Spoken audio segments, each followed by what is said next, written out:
Chapter 24. Konoha had proved once again why it was considered the strongest of the elemental nations. Konoha was pitted against two other villages, one of them being one of the top 5, and yet Konoha came victorious. However, in war, no victory is without sacrifice, and as such Konoha lost a few shinobis whose names would forever be engraved in the memorial stone. Naruto was slowly regaining consciousness and opened his eyes only to be blinded and brought his hand to cover them. He slowly adjusted to the light and looked up to see a white ceiling. He took the scent of the place and it smelled like disinfectant. Great, I'm in the hospital, Naruto mumbled to himself and tried to rise but felt a weight in his chest. He looked down and saw a mop of dark blue hair that belonged to Hinata. She was curled against him with her head on his chest drooling. It was a funny sight to see. He chuckled and softly shook Hinata, trying to awake her. She began to stir and opened those white eyes that Naruto loved so much. She rubbed them to shake off her sleepiness and took her surroundings to find Naruto's deep blue eyes staring at her. Comfortable? Naruto asked with an amused smile. Very much, thank you, Hinata replied and tried to bury her face closer to his chest. How long have you been here? Naruto asked. I didn't want to sleep alone at the house, so I infiltrated the hospital after hours so I could cuddle with you, Hinata said, slightly blushing, and Naruto chuckled. How is everyone doing? Naruto asked, sitting up and stretching his arms. Everyone we know is fine, but the village did suffer its casualties. Hinata explained, looking down. I understand, Naruto said. He gently grabbed her chin, making her lock eyes with her. Cheer up, Naruto said, and slightly kissed her on lips. The quick kiss became a hot makeout session with Naruto leaning against the wall and Hinata straddling him and holding him by his neck. Oh yeah, this is golden. Ryu tries to cheer up his lover by kissing her deeply, his hands feeling her soft skin.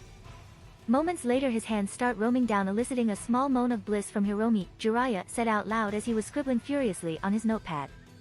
This kid will be even better than his father, Jiraiya continued on writing as a small trick of blood fell from his nose. What are you doing, Jiraiya-sama? Jiraiya looked up to see Hinata with a very sweet smile on her face. Jiraiya paled at that particular smile and he could swear he saw a visage of the Shinigami behind her. Have mercy. Jiraiya said, pleading. Not today, Jiraiya-sama, not today, Hinata said before her Byakugan flared.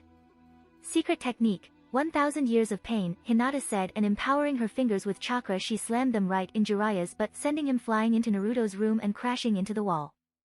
Naruto was wondering what this commotion was until he saw his pervert of a godfather flying into his room. Jiraiya crashed into the wall and fell to the ground crying anime tears with his ass smoking. Hinata approached the pervert, who recoiled in fear as she approached. She quickly found out his notebook and threw at the air and burned it to ashes with a small katan jutsu. This particular katan jutsu was taught to her by Kurenai, who burned every Aika she found. NNNNO, Jiraiya yelled, crying as he watched his precious work turn to ashes. Naruto just chuckled at the antics of his godfather, who was now getting back to his feet while nursing his precious butt. How are you doing, Gaki? Jiraiya asked. I'm good. I just had chakra exhaustion, I'm good as new, Naruto replied. Good good, Jiraiya replied as he saw the ashes of his notebook fly off the window and sunk his head. Naruto looked around and when he didn't see it he decided to ask Jiraiya. Ero Sennin, Naruto said, gaining a thick mark from Jiraiya, have you seen my fan? Naruto asked. I have it right here, Jiraiya said and took out a scroll from his back and unsealed his fan. Jiraiya picked it up and Naruto raised an eyebrow. Jiraiya saw the surprised face on Naruto and asked what was wrong. I'm just surprised you can lift the weapon so easily, you do realize that that thing eats a lot of chakra, Naruto said, and Jiraiya sensed his chakra to notice almost 20% missing. This thing just ate a fifth of my chakra just by picking it up. How can you use it? Jiraiya asked, confused, as he placed the fan near his bed. That fan was created by the Rikudo Sennin and only a descendant from him can use his weapons without the massive chakra drain, Naruto explained, and Jiraiya nodded. There are only 2 people left on this world that can use these weapons, me and my grandmother, Naruto said. Speaking of which, Sarutobi-sensei told me to take you both to his office when you woke up, Jiraiya said, and Naruto nodded. Jiraiya called a nurse over so she could do a quick checkup on Naruto and allowing him to leave. He's completely back to normal, you can go, the nurse said, and Naruto jumped off the bed. He quickly got dressed, picked his fan and placed it on his back and they all left towards the Hokage Tower. Naruto, Jiraiya called and Naruto focused in attention on him. Can't you Hiroshin us to the tower? Jiraiya asked and Naruto's sweat dropped. His father's S-rank space-time technique that he used to decimate a battalion was reduced to transportation. I can, but I won't. I want to stretch my legs, Naruto said, and Jiraiya pouted. They were calmly walking through the streets without a care in the world. Naruto got so caught up in his thoughts he didn't notice the road ahead of him and crashed into a civilian, knocking him to the ground and making Naruto recoil a bit. When the civilian noticed who he crashed into, quickly rose up and bowed to Naruto before he could even apologize. My apologies, Uchiha-sama, the civilian said, and everyone raised an eyebrow. Uchiha-sama? Naruto asked, and the civilian flinched. Hi, the civilian replied, slightly fearful. Figures, Naruto thought. My name is Uzumaki Naruto, for now anyway, and you don't have to bow to me. I hold no grudge against any of you, Naruto said, and the civilian sighed in relief. He didn't want to piss off the grandson of Uchiha Madara himself, even more after what he heard Naruto did during the invasion. Thank you, Naruto-san, the civilian said and left. That was interesting, Jiraiya said, and Hinata nodded. Indeed, maybe they will stop shouting demon everywhere I go. That's always a plus, Naruto said, and looked at the other civilians walking in the streets, but the looks Naruto used to receive weren't there anymore. In the beginning they held hatred, after he showed them the Kyuubi they held fear, but now they seem to hold respect and admiration. Hashtag Hokage Tower hashtag. They all arrived at the Hokage Tower and went through the doors to see the old Hokage giggling like a madman with blood trickling from his nose while he had a few Kage Bushins working on his paperwork. The Hokage giggled once more and Naruto's sweat dropped only to see Hinata disappear in a blur and snatching the Hokage's book and destroying it with the same Katan Jutsu. Are all men perverts? Hinata asked out loud and got a sigh from the Hokage. How are you feeling, Naruto-kun? The Hokage asked. Naruto outdid himself against the Kages. It isn't every day we see a 14-year-old boy hold his own against Kage-level shinobis. I'm good as new, Naruto replied. Now let's get into business, the Hokage said as his clones dispelled and he took his seat behind his desk. Oh, by the GG, Naruto said, getting the Hokage's attention, did you take the scroll I had with me because I had Gaara and his team sealed in there, Naruto said. Yes, don't worry, they are all in lockdown pending negotiations with the Sand, the Hokage explained. And what is the Sand saying? Jiraiya asked. It's up to the council now since the Kazekage died in the invasion and they took a very heavy blow. They came at us with a full battalion of almost 1,000 shinobis and they can't risk war against us, so they will comply with our demands, the Hokage explained. What did you ask? Naruto asked. Financial compensation for the damage dealt to the village, and we are keeping Gaara as another Jinchuriki and their team should they choose to stay as well, the Hokage said, and Naruto raised an eyebrow. I know you may not like it, but the Bijus dictate the power shifts in the villages. Until now we only had the Kyuubi, now we have two if Gaara decides to turn friendly to our side, the Hokage said. Naruto brought his hand to his chin in thought and replied, he might, he holds no love for his village as he was treated like me. Good, the Hokage replied. Now they would stand like Kyumo and Iwa both having two Bijus. The Leaf never prided themselves on making weapons of Jinchurikis and proved it many times. They won 3 world wars by having extremely skilled shinobis and not relying on Jinchurikis to do their work. But before that we should fix Gaara's seal, Naruto said, and Jiraiya rose an eyebrow in confusion. After I placed my demonic suppression seal on Gaara, I noticed some irregularities. The seal that holds Shikaku was designed for inmate objects, it's nothing more than an advanced storage seal, that is why Gaara is so unstable. It is probably also affecting Shikaku, Naruto explained, and Jiraiya nodded. We will take care of that later, but now I have other concerns, the Hokage explained before taking out a file and handing it to Naruto to read. What's this? Naruto asked as he picked the file and started reading it. The report on how good Uchiha Sasuke did during the invasion based on Shinobi Sa and Kakashi himself, the Hokage explained. Invasion report. Name, Uchiha Sasuke Team Affiliation, Team 7 under Hatake Kakashi rank, Genin Team assigned, Nara Shikamaru and Haruno Sakura description, Sasuke displayed high level of skill and responsibility by taking charge of a Genin team and provided crucial assistance in the civilians' evacuation as well, defeating multiple Chunin level shinobis from both Sand and Sound. Recommendation, promotion to Chunin. Okay, now what? Naruto asked, slightly confused as to why the Hokage would show him this. I want yours and Hinata's opinion on this, the Hokage explained. Why us? Naruto asked. You are friends with him and know him better than anyone, the Hokage said. Friends is a very strong word, Naruto said, sighing before pulling his thoughts together. I have no doubt that Sasuke is strong enough for Chun-Nin, it's just his attitude that endangers this. If he does get promoted, his ego will skyrocket and he might conflict if someone of the same rank is chosen as leader. Naruto reasoned.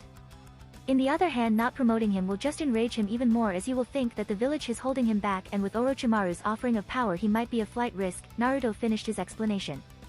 What about you, Hinata-chan? Naruto asked. I agree with you, he's too focused on revenge and both choices have drawbacks.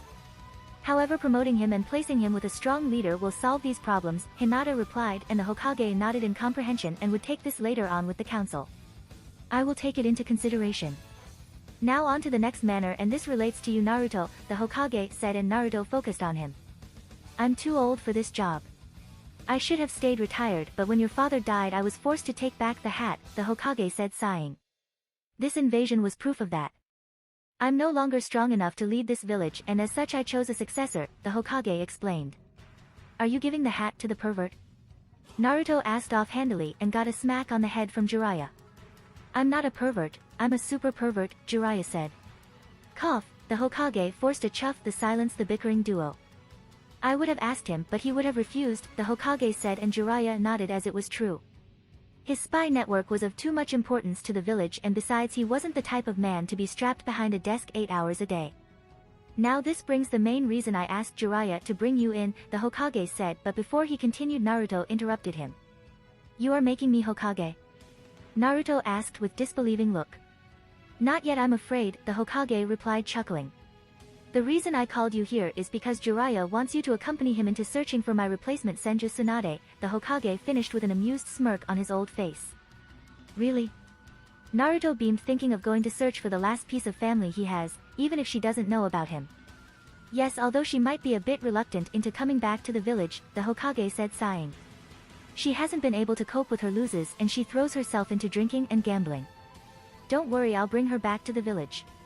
That's a promise, and I never go back in my word, Naruto said. Now this brings us to final topic of this meeting, the Hokage said, and Naruto sighed. They had already been here for quite a while and it seemed it wasn't going to end anytime soon. After this I'm calling a council meeting to give the promotions. You will be promoted to Chun-Nin, which gives you the right to have a council seat as the head of the Senju, Uzumaki and Namikaze clans, the Hokage said, and Naruto nodded. So have you decided on your name and if you will take the seat right now, the Hokage asked. Naruto once again was lost in thoughts. The Uzumaki name has been with him since his birth, but it's too far away and apparently he's the last of the Uzumaki along with Tsunade. He would like to honor the Namikaze name of his father, but that never belonged to any clan and he wouldn't want to forget the Senju clan. The Uchiha name was out of the question, and as such the choice was only between Senju and Namikaze. It was a tough choice in the end. Naruto would be leaving one name to die, and as such he decided that he should not let the name of the founders of Konoha to be forgotten in history. I'll take the Senju name. From now on I'm Senju Naruto, Naruto said. The Hokage smiled. It was good choice as it were any other, but Sarutobi liked that he chose the founders clan name. Are you taking the seat now? The Hokage asked. Naruto mused and thought. I don't know, there is going to be lot of noise because of this, Naruto said. Yes, but they can't deny you your heritage, the Hokage explained. I'll take it. Now let's go make some noise, Naruto said, smirking at the thought of all those yelling civilians. The Hokage just sweat dropped. The Hokage flared his chakra and an ANBU dropped from the ceiling and knelt in front of him waiting orders. Summon the council and call Uchiha Sasuke and Nara Shikamaru, the Hokage said. HAI, the ANBU replied and disappeared in smoke. Let's go face the music, Senju Naruto, the Hokage said, chuckling, and they all left the office and went towards the council room. ## council room ##. It took about half an hour before all the clan heads could come. They were all seated in the traditional place. The Hokage, Jiraiya, Naruto, and Hinata walked through the double doors and saw that the council was already assembled. The Hokage sat down and noticed the room. To his left were the clan heads. There was an empty seat closest to him, followed by Inuzuka Tsum, head of Inuzuka clan, Hyuga Hayashi, head of the Hyuga clan, Aburame Shibi, head of the Aburame clan, Nara Shikaku, head of the Nara clan, Yamanaka Inoichi, head of the Yamanaka clan, and finally Akimichi Choza, head of the Akimichi clan.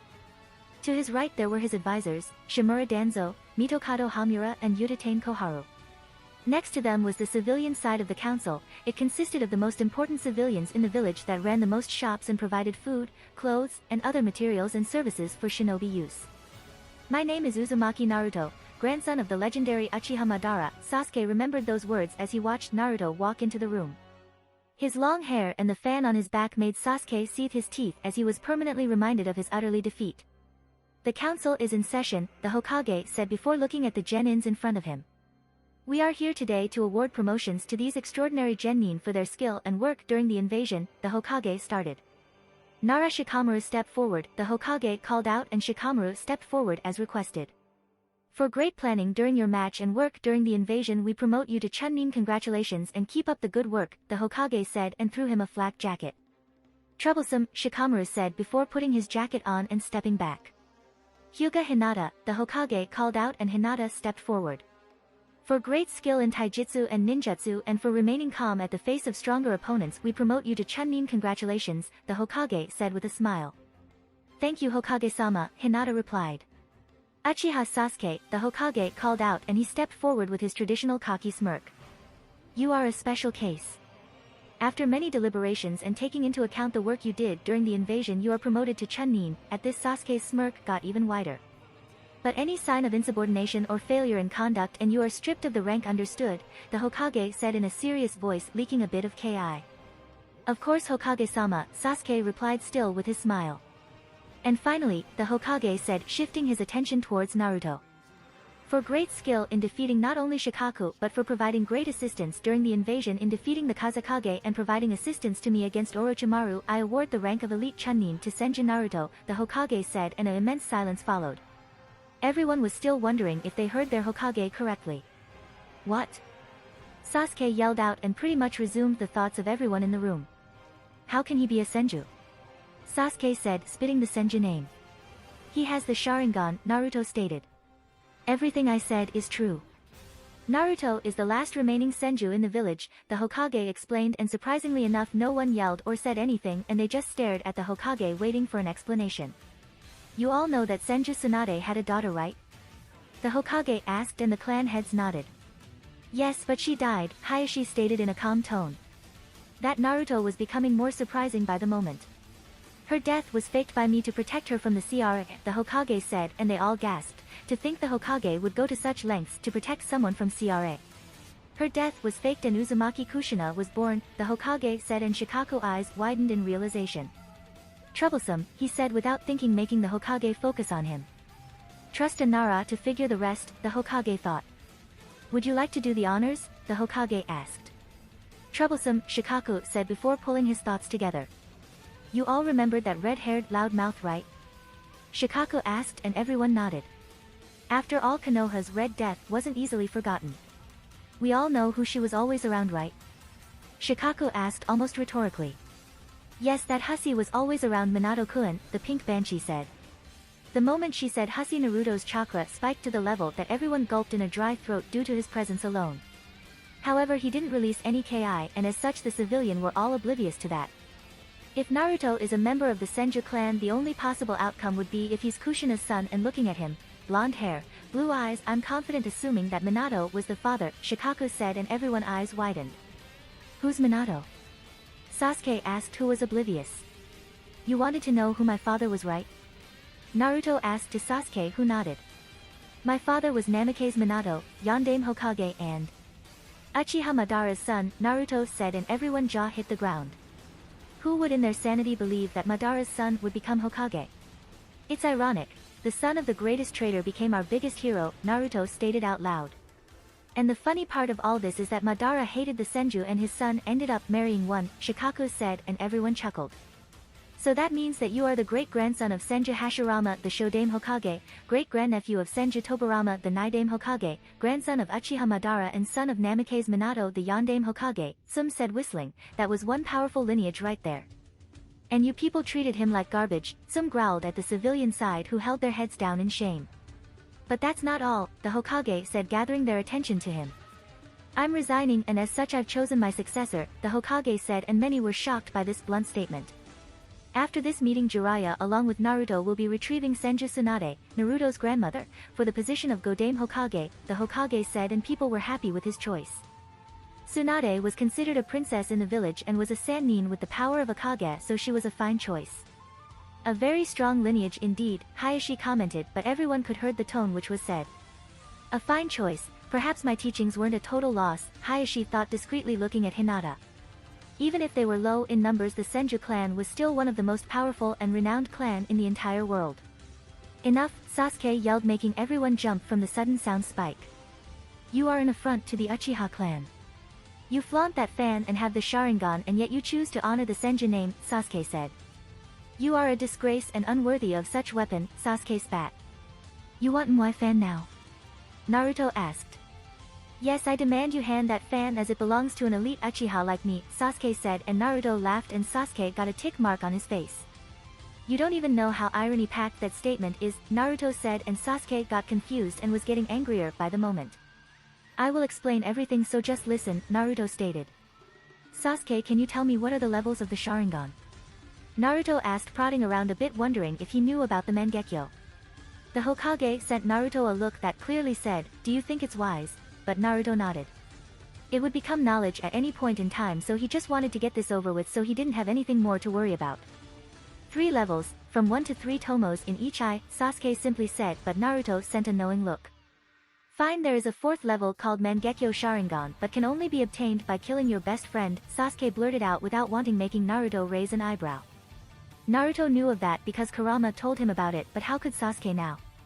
How do you know how to achieve it? Naruto asked, narrowing his eyes. Itachi told me to come after him when I had the same eyes as him, Sasuke replied, and Naruto seemed to accept the answer. Now let me tell you all something that has long been forgotten, Naruto said, and everyone focused on him. We all know the legend of Rikudo Sannin, right? Naruto asked, and every nodded. They were all shinobis, and as such they all knew the tales of their father. Rikudo Sannin was a shinobi of unparalleled power, he was even considered to be a god. During his life he had 2 sons, his older son inherited the sage's eyes and found the Uchiha clan, and the younger brother inherited the sage's body and founded the Senju clan, Naruto said, and everyone raised an eyebrow at the statement. How do you all this, Naruto-san? Shibi asked. Let's just say that the furball is an endless pit of information, Naruto explained, and his stomach growled at the furball nickname. Moving on. When his life was ending he had to choose who would carry on his work, and as such he chose the younger brother, the Senju leader. However, this didn't sit well with the Uchiha brother, who thought that being the firstborn deserved to be the one to lead the world to peace through strength. Naruto said, and everyone was focused on his explanation. The silence was disturbing. As such, the older brother challenged the younger one to a battle for the title but lost. Angry with this loss, he decided to exterminate the Senju before it even began, but he would need more power to do that.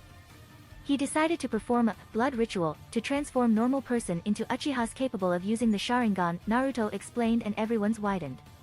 The benefits of such ritual were unparalleled and could easily bring Konoha to heights never before reached. The Uchihas, created by the blood ritual, were half-blood, while the ones that came from the older brother's line were called elite or pure blood. Everyone understand? Naruto asked, and everyone nodded. The pure blood line was my grandfather's line, going through Minato into me. I assume that my grandfather is dead from a letter I have from him, so I'm the last of the pure blood Uchihas, making Sasuke a half-blood, Naruto explained, and Sasuke seethed. He didn't want to be a half-blood created by some ritual. And what's the difference between the pure blood and half-blood? Shikaku asked curiously. The key difference lies in the activation of the 4th and final stage of the Sharingan. In pure blood Uchihas, the final level is achieved like any others through training and life and death situations, like mine, Naruto said, and closed his eyes. He opened and showed them the normal Sharingan, but then the Sharingan started to slowly spin until it became his Manjikyu. This is my Manjikyu I achieved when that civilian sent 2 Jonins to kill me. I've got to thank you for that, Naruto said, smirking with his EMS glowing in all its glory. Everyone was drawn to his eyes, his blood-red eyes that seemed to give off power beyond anything ever imagined. The true power of the Sharingan, the power of Uchiha Madara. He just became much more dangerous, Hayashi thought as he watched his Manjikyu glow. But there is one more key difference, Naruto said, and broke everyone trance just from looking at his eyes. If a half-blood Uchiha awakens his Manjikyu, the more they use it, the more the eyes get sealed until there is nothing more than darkness, Naruto said, and everyone's eyes widened. So that's the price for power for the half-blood. That's why I said you didn't know how irony-packed that statement was. You called yourself an elite Uchiha, but in the end you are nothing more than a copy, Naruto explained as he deactivated his eyes and waited for the explosion. That came out a little harsher than I wanted, Naruto thought in retrospect. How dare you mock me? Sasuke said to him, spiting every word. Is there any proof you can give? Sasuke asked. Just one, my fan. Naruto said and removed it from his back. This fan was created by Rikudo Sennin and as such only a true descendant can wield it without massive chakra consumption. Naruto explained. Hinata-chan, can you check Sasuke chakra levels? Naruto asked. If he gave the fan to Sasuke and he didn't have enough chakra, he would hit the ground dead like a sack of potatoes.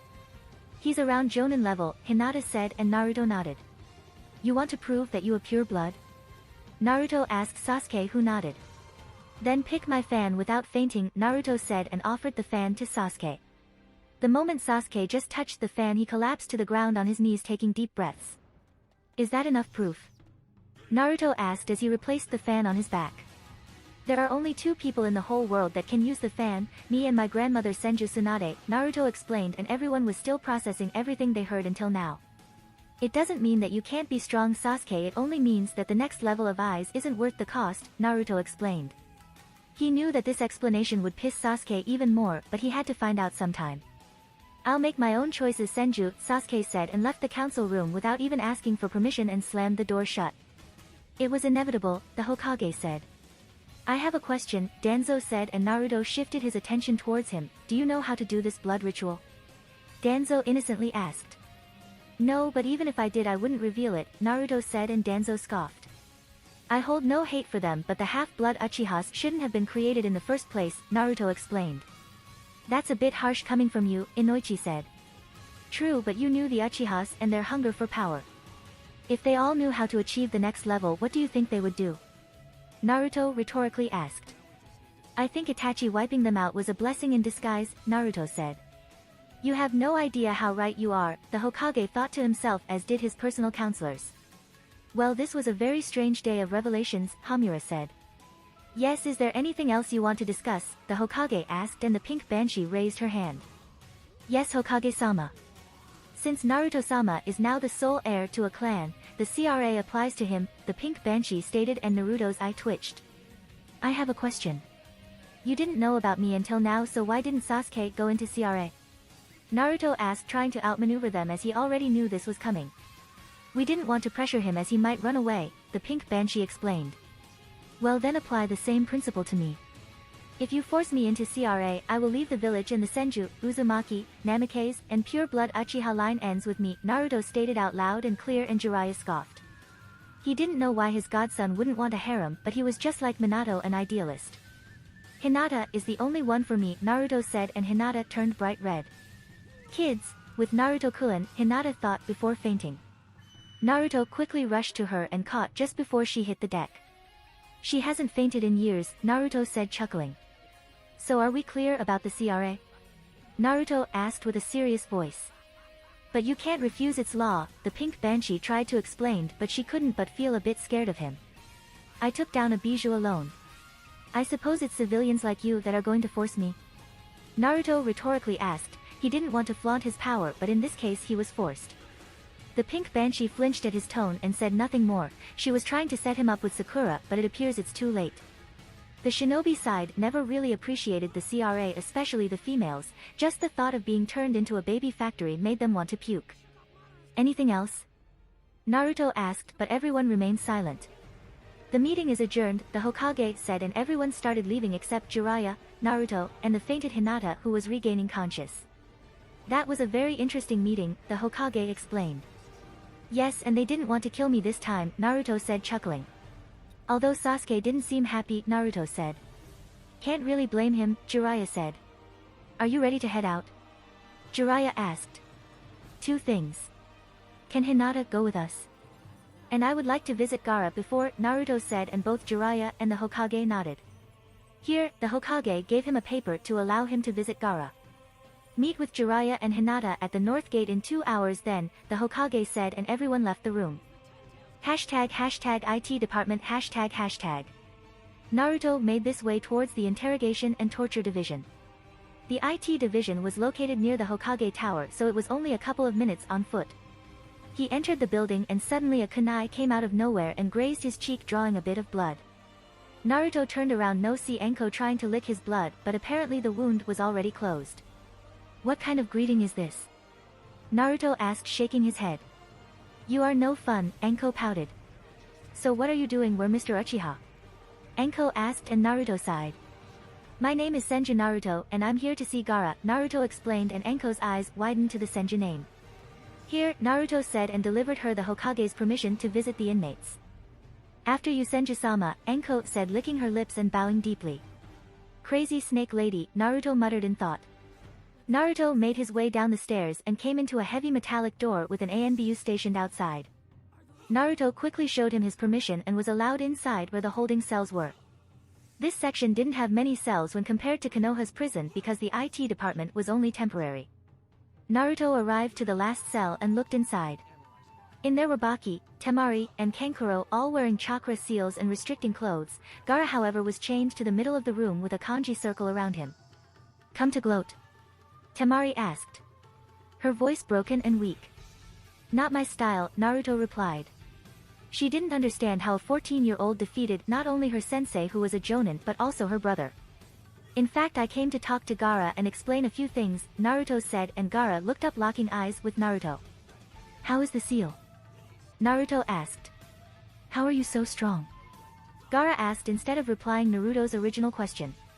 Enter Naruto OST 1, Sadness and Sorrow. The pain of being alone is really terrible, right? Naruto asked and Gaara's eyes widened. I don't know why, but I understand your feelings so well that it hurts me, Naruto said, and everyone was silent. But I have precious people now, and I would never allow anyone to hurt them, Naruto said. Why do that for strangers? Gaara asked with shaky voice. Because they took away my solitude and loneliness, Naruto said. They saved me from my hell, and because of that they are precious to me and I would do anything for them, Naruto explained. Love, is that why is strong? Gaara mused in thought.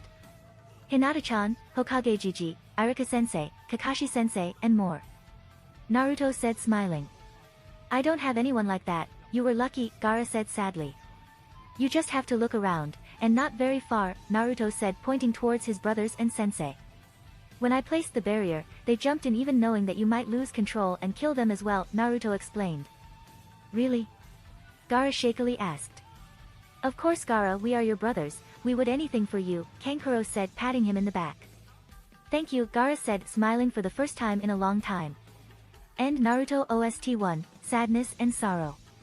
Before we begin again, I need to tell you that.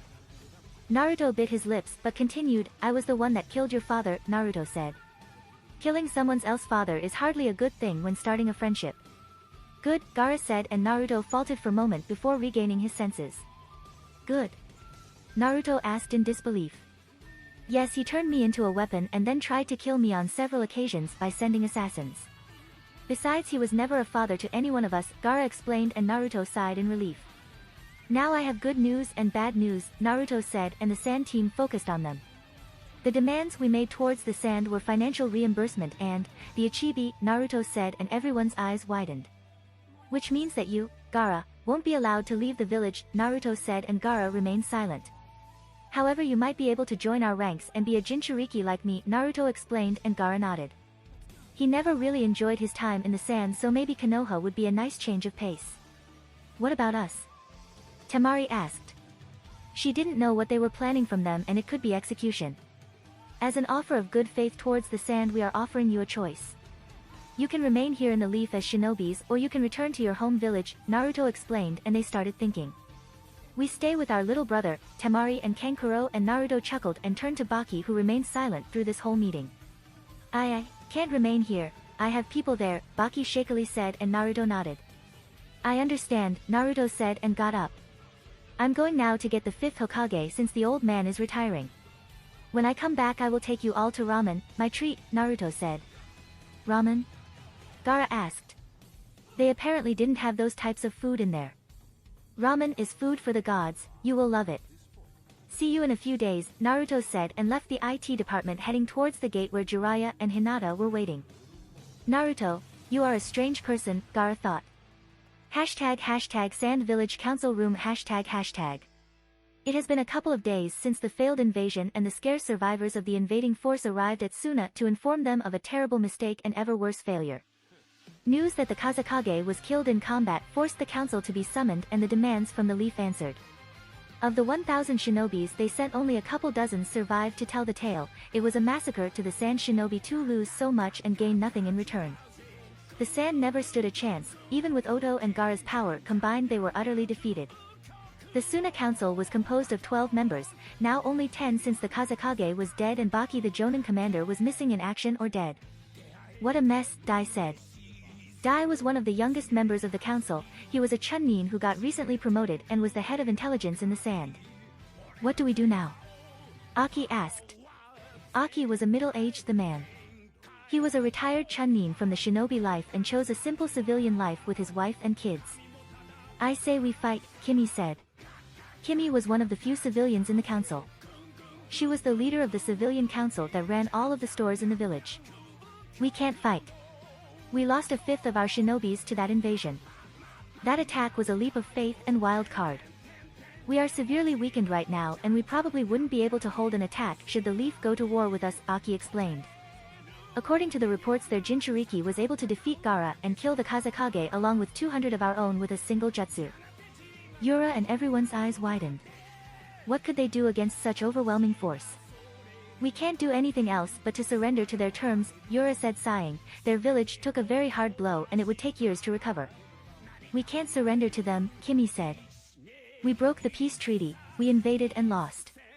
We have no choice but to surrender the money and the Ichibi to them, Yura said. They want our bijou, that's unacceptable, Aki said. Would you prefer war? Yura rhetorically asked. We can win, we will have the home field advantage, Dai explained. And their Jinchuriki uses the same jutsu and obliterates the village. Konoha isn't considered the strongest of the five for no apparent reason. They won all the 3 world wars and this invasion was proof their strength hasn't diminished, Yura explained. I told you many times the alliances make you dependent and weak. I never thought of seeing this village fall to such degree, Chiyo said. Chiyo was one of the elders of the Sand and the one that performed the sealing on Gaara. How much money are they asking? Kimi asked. For property damage and lives lost they ask for 50 billion, Yura said. That will almost destroy our economy, we must renegotiate with them, Kimi said. These terms are non-negotiable. We should never have placed our faith on Orochimaru of all people, Yura said shaking his head. So what's left of this village? Without help we will probably no longer be considered a shinobi village among the great 5-inch, Dai said. We must make new alliances, Aki explained and a few nodded. A new alliance would cement their growth so they can stand back up and prevent any attacks. Yes, send word for Tsuchikage, Yura said.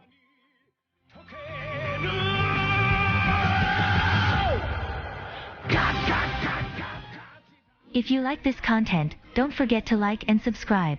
See you later, bye bye.